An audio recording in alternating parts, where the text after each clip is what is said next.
Hey squad, it's Brandon from the Bantu Sun. Thank you guys so much for joining today. I wanted to touch on a conversation I just had with one of the people that live overseas. I try to keep international network for numerous reasons. One of the big reasons is we become blinded by local politics sometimes, or we live in a bubble. So it's always good to hear about how things are going overseas to help me stay keen on a lot of topics that I find very interesting.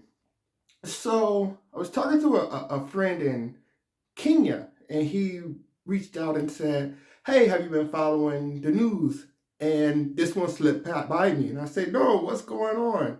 And he told me politics in Kenya is getting crazy, and I knew it had to be probably one of two things. So I went ahead and took a guess, and I said, "Is it elections?" And I should have known better. I should have known it was the second choice because I remember they just elected President Ruto out there. So, and that election actually occurred in 2022. So I couldn't remember. I remember seeing him doing an interview, and he was recently elected, and I seems very competent and confident in what he was trying to accomplish.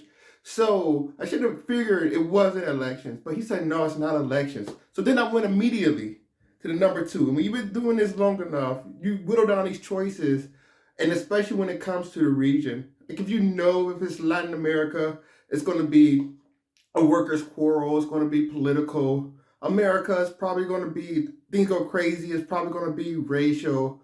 Uh, Europe, well, France, they're obviously gonna try to raise some welfare benefit age, a social benefit like they're doing right now. So roughly, you see these things happen around the world. You realize that certain cultures, certain countries have their go-to issues. Africa is usually politics or cost of living. So I said, "Is it cost of living?" And he was like, "Yup." So he broke down the situation and what was going on, and he talked about there's been protests, and this is what I say: it continuously go back to these same motifs, these themes, these archetypes. It replays itself. It's Shakespearean almost. What it really comes down to is there inflation? Yes, cost of living goes up. And I told him, have you saw the demographics of Kenya? Do you understand that Kenya is one of the tigers of Africa right now? That inflation is going to go higher. Why is it going to go higher? Because of development. Development is going to cause America has an extremely high cost of living. As countries develop, things don't stay cheap. People have to companies and people have to compete, which causes inflation. On top of that, you're dealing with a currency that is going to most likely be inflated to try to maintain some of the debts. A lot of these countries are not going to be the most well run financially, even though it's no excuse for them not to be. A lot of them are not. And then, thirdly, oil. If you're not an oil producing country, every time that oil price, if you're an oil producing, if you're an oil importing country, every time that oil price go up, bam, you're getting hit with the business.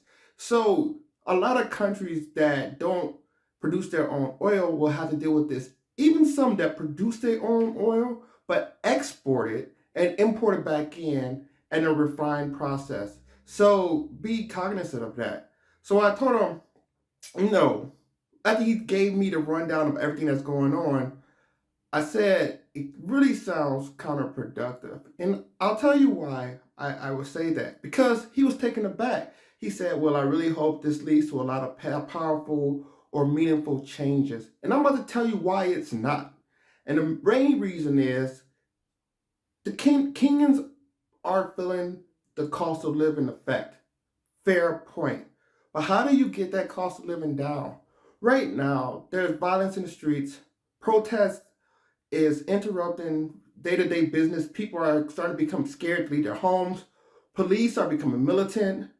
People are losing their lives over this. And who's at the head of this? Lo and behold, it's like I said, it always repeats itself. It's going to be Raila Odinga. Now, if you don't know who Odinga is, it's an opposition leader. He lost the election to President Ruto last year. And it's always these guys, right? They come out champion for the people. They're usually a successful businessman or just a political savant that's highly charismatic, that speaks to the heart of the people. It's usually one of these two guys that rise to the top to challenge the power and authority. And this person has already ran for president 5 times. You know what this means? He's chopping at the bit. He's trying to get that power seat. He's trying to get the top spot in Kenya. It's a very ambitious person. And that's not a knock in any way. It's just the way it is. Just the type of people this position would attract. So he's leading this. He's out there railing against cost of living, even though he's a very successful businessman. He's railing for people to protest in the street, even though Kenya has been good to him because he's been a successful businessman in Kenya. But he sees the opportunity of this plight. And of course, he ran for elections and he hasn't been successful in his presidential bids yet. And what did he do? He called the election fraudulent. I have no idea why people run for president of a country, lose, call it fraudulent or corrupt, or what if you win? You just impugn your own electoral process by you saying that our elections are subject to fraud. So if you win, does that mean it's not subject to fraud, or you are a benefactor of that fraud? I never understood the whole thing of going against your integrity of your country during elections. But I told my friend, I said, look, you really want to compete with inflation, two things you'll have to do. One, be hyper productive, right? When businesses are producing and providing goods for the people, it produces that fair competition. Then that competition is going to compete for the consumer. And one of the ways they'll do that is by pushing their prices down. A lot of the cost you see, or that inflation you see, is from lack of better, or what I would say, practical options. So you need more production and you need immigration, because immigration, the right type of immigration, will bring in entrepreneurs, as well as people that have some capital to put into play in the country, and they'll be able to hire more people. Will once again lead to competing for labor. And if you compete for labor, one of the easiest ways and the primary way of getting an employee is paying them more money, as well as soaking up the unemployment rate. Try to get those businesses to invest in skills of the people. Because what my friend thinks is going to happen is that people are going to throw a temper tantrum, and then the government is going to say, okay, everything's subsidized, right? And all the prices are going to drop. That is not what's going to happen. What's going to happen is people are going to lose more power in their life.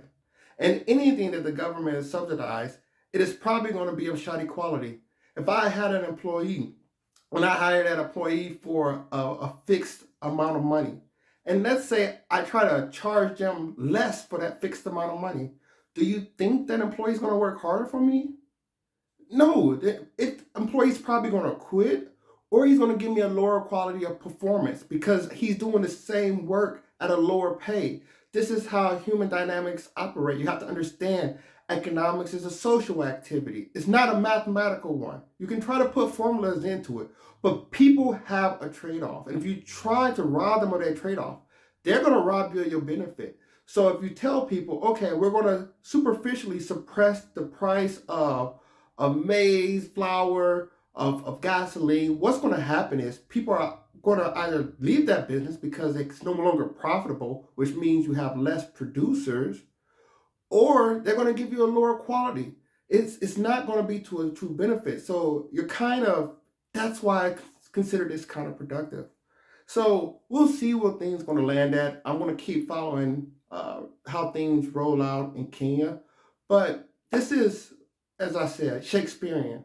Nothing too new here. It's just unfortunate because I do have high hopes and prospects for Kenya. English-speaking country in East Africa. It's considered one of the tech centers. That whole region of East Africa is amazing right now because of what they're doing. And it really seems that opportunity is at their back and a tailwind pushing them forward. So we'll see how things unfold. We'll see how the election politics unfold. But that's our thoughts. Please like, share, subscribe if you enjoy our content. Take care. Until next time, Bantu up.